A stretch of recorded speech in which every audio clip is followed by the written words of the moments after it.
शक्तीपीठ महामार्गाला विरोध करणाऱ्या पक्षातीलच लोक आज या शक्तीपीठ महामार्गाचं श्रेय घेण्यामध्ये मग्न आहेत।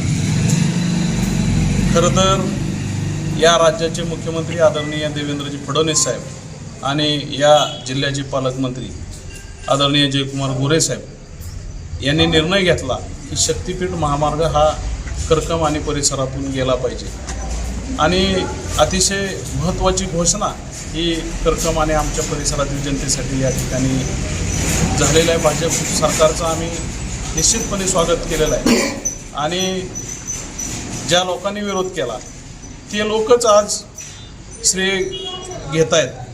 तर निश्चितपणे इथली जनता ही अतिशय सुज्ञ आहे। या जनतेला माहीत आहे की खरा विकास करणारी माणसं कोण आहेत आणि श्रेय घेणारी माणसं कोण आहेत। श्रेय घेणाऱ्या माणसाला इथली जनता खड्यासारखं निश्चितपणे बाजूला करेल। मागील वेळेस 9,000चं मताधिक्य मिळालं होतं ही वस्तुस्थिती आहे। त्याच्यामागं अनेक कारणं आहेत। त्यावेळेस राहुल काका त्यांच्यासोबत होते आणि त्याच्याही पुढे जाऊन मी सांगतो की त्यावेळेस आदरणीय प्रशांत मालकांची ताकद, आदरणीय बबनदादांची ताकद त्यांच्या पाठीशी उभा होती आणि तीच ताकद आज आमच्या पाठीशी उभा आहे। आणि दुसरी गोष्ट अशी की 9,000 मताधिक्य घेणारी माणसं ग्रामपंचायतीला 550 मतानं पराभूत होतात।